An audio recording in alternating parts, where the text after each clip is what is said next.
Gila enak banget sih ini sepeda.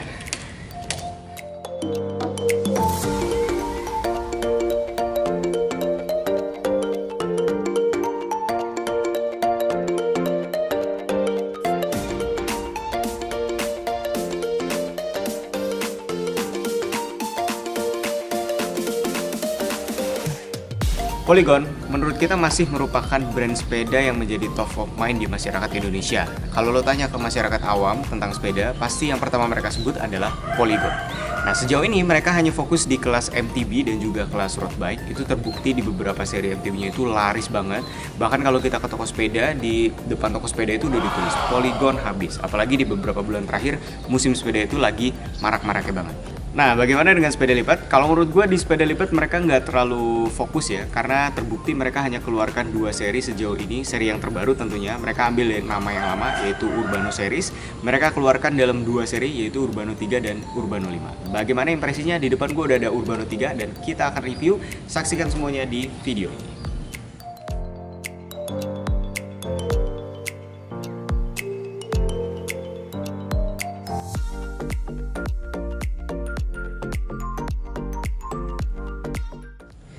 Sejujurnya, gue ekspektasinya nggak terlalu tinggi dengan sepeda ini karena spesifikasi yang dibawa itu cukup biasa. Tapi ternyata setelah gue coba, ini cukup menyenangkan dan mengagetkan gue.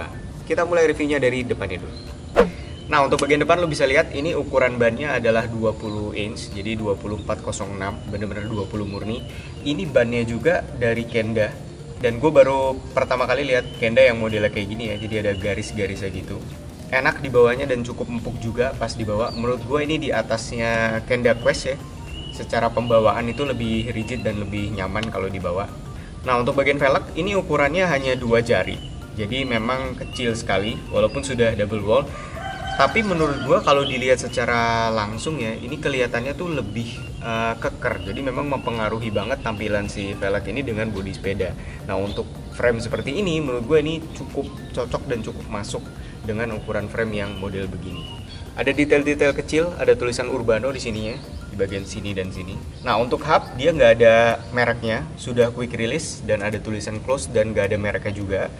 Nah, kita lanjut ke bagian rem. Ini remnya rem mekanik, mereknya dari Tektro. Menurut gue secara feeling dari semua rem mekanik ini cukup baik ya. Jadi Tektro sama Avid menurut gue feelingnya mirip-mirip, jadi empuk banget di bagian handle remnya. Dan menurut gue secara feeling ini bagus, bahkan dibanding sama rem hidrolik yang kelas bawah ini masih lebih enak sedikit. Tapi kalau dibanding sama hidrolik yang Tektro atau yang MT200 ya pasti berbeda. Cuman kalau dibanding yang merek low end ini bagus. Sudah disediakan klip magnet. Cuma di bagian belakang klip magnetnya copot.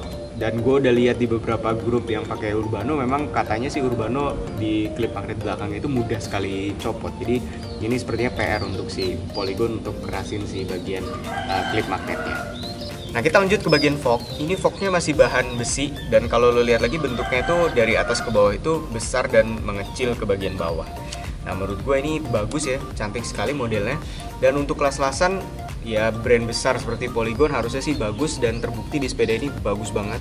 Pengelasannya itu nggak ada miss sama sekali kalau lo perhatiin ya, baik di bagian fork maupun di bagian frame-nya. Nanti gue akan tunjukin detail di bagian frame-nya. Kita naik ke bagian atas, dia sudah ada mounting untuk front block tapi belum disediakan front block dan juga belum dikasih baut untuk nutup si bagian sininya. Kurang bagus menurut gua, harusnya setidaknya kalau nggak dikasih front block ya dikasihlah penutup untuk nutupin si lubangnya ini.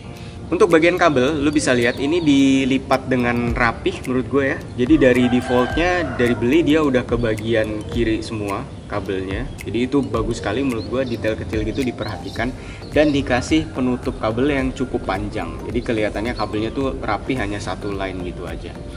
Ditambah lagi ya, dia juga kasih pelindung bodi untuk kabel. Lu bisa lihat di bagian sini ya.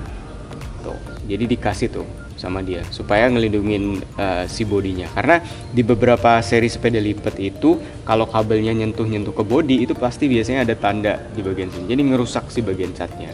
Ini enggak, udah dikasih karet untuk ngelindungin si bodinya. Jadi detailnya menurut gue cakep banget. Lanjut ke bagian handle post.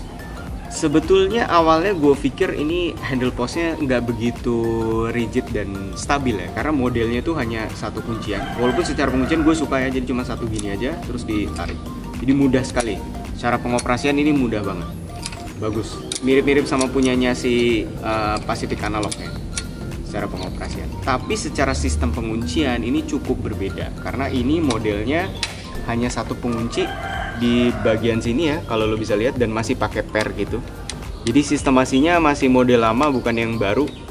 Tapi setelah gua bawa ya, ini rigid banget menurut gua ya. Enak banget nih handle post, nggak ada gejala goyang-goyang sama sekali.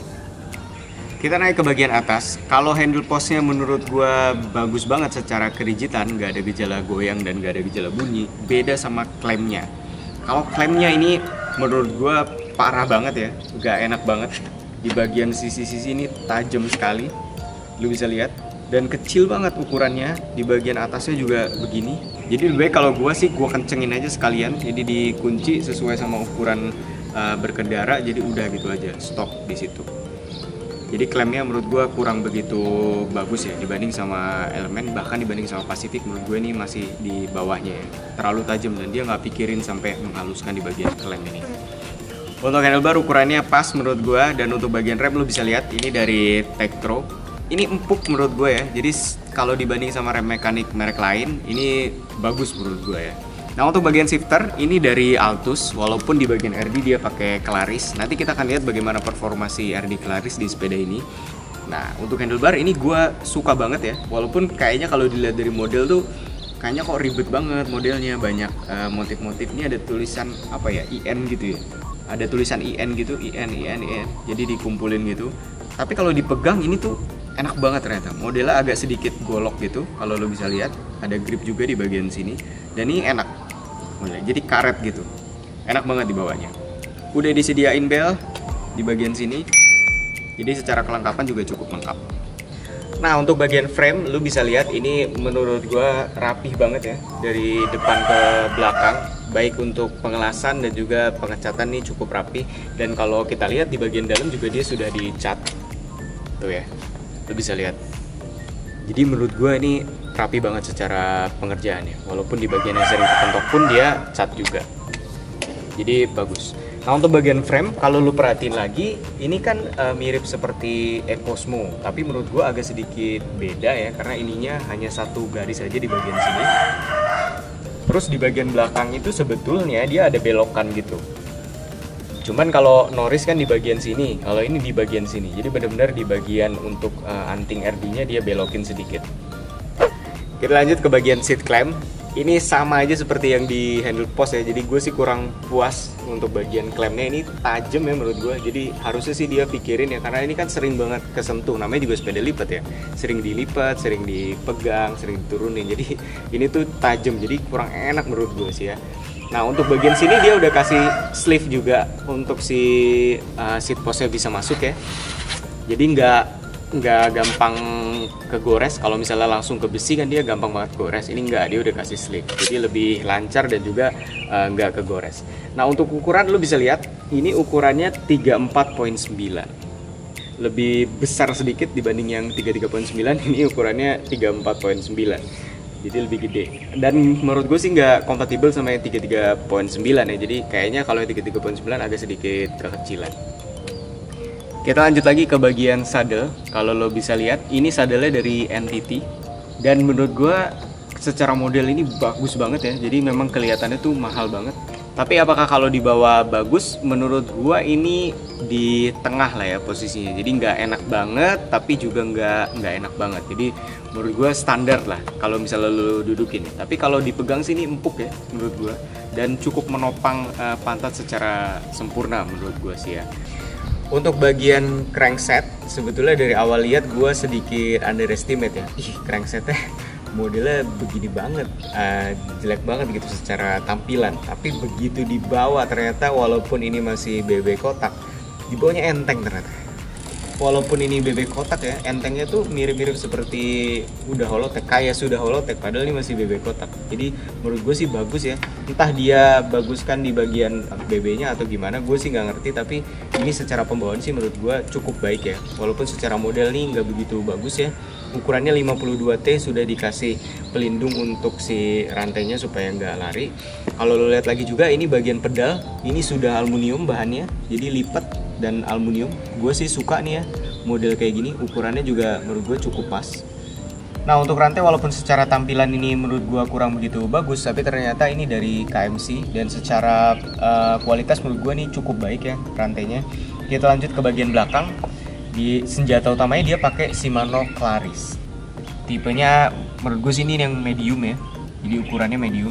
Nah untuk bagian sprocket dia bawa 1332T. Jadi menurut gua ini cukup memadai untuk berbagai medan ya. Mau dibawa ngebut juga cukup, mau dibawa tanjakan juga cukup. Dan RD-nya menurut gua secara pembawaan ini di bawahnya Sora sedikit secara kelas, tapi yang jelas di atasnya Altus. Jadi di bawahnya ini enak banget. Nggak ada lari, gue sih nggak nemuin gejala lari, gejala bunyi atau perpindahan. Cuman kurang cepat aja dibanding si Sora ataupun Tiagra. Jelas lah pasti, karena ini kan kelasnya di bawahnya mereka. Dan untuk shifter menurut gue ini cukup baik ya. Di pencetnya juga lumayan empuk dibanding sama Senza, ini masih lebih baik. Selain itu secara tampilan juga lu bisa lihat kan, ini modelnya lebih premium ya dibanding Senza atau Black Box yang cuman hitam gitu aja. Ini udah dikasih warna silver dan dikasih metallic gitu. Jadi untuk bagian RD cukup oke menurut gua. Untuk pelipatan, by the way pelipatannya handle postnya ke bagian luar. Kita akan coba lipat.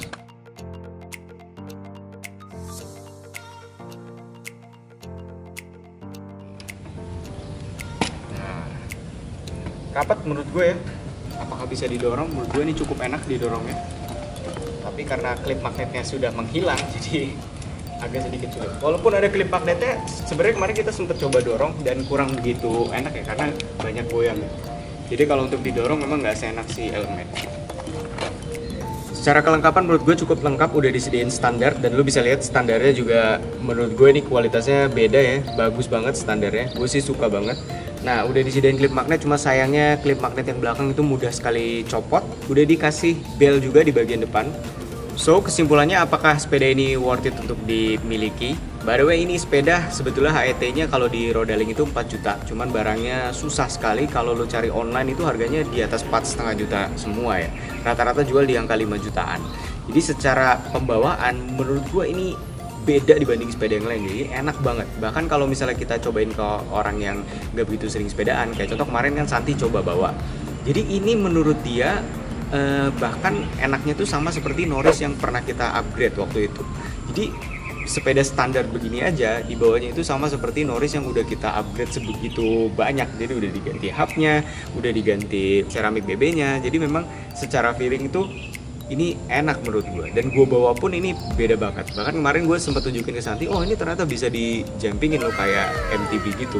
Jadi secara frame juga rigid banget, secara pembawaan juga enak banget. Nah untuk di bagian hubnya, ini kalau lo dengerin ya, ini tuh nggak ada bunyinya. Jadi halus banget bunyinya nih, lo bisa dengerin. Bener-bener nggak ada jangkrik atau apa. Bahkan kalau gue jalan sampingan sama Santi pakai sepeda listrik itu kan senyap ya, masih kencengan suara sepeda listrik dibanding suara ini. Tapi dibalik itu hubnya tuh lancar banget, enak banget di bawahnya. Jadi secara impresi sih gue cukup puas sama sepeda ini, dan menurut gue untuk harga segitu ya, bahkan kalau lo beli di angka 4,5 ini masih cukup worth it untuk dibawa. Walaupun secara frame ini itu selera lah ya, lo bisa ini juga. Tapi kalau standar sama standar ini menurut gue menang, bagus. Sekian video review gua kali ini. Kalau misalnya lu punya Urbano 3, lu bisa tulis kolom di bawah. Jadi lu bisa share pendapat lu tentang si Urbano 3 ini gimana, apakah beneran enak atau enggak. Kalau lu punya Urbano 5 juga sama, lu bisa tulis di bawah. Karena beberapa hari lalu gue share fotonya Urbano 3 ini di Instagram, dan banyak banget yang komen pengguna Urbano yang bilang tuh sepeda ini tuh enak banget. Nah kalau lu kurang setuju atau lu punya tapi ngerasa kayaknya nggak seenak itu, di bawah aja deh. Nah lu juga bisa tulis di bawah, jadi penonton-penonton juga punya sudut pandang yang berbeda, mana yang enak, mana yang enggak. Jangan lupa like, subscribe, dan juga share video ini sebanyak-banyaknya supaya kita lebih semangat update videonya. Sampai jumpa di video berikutnya, bye-bye.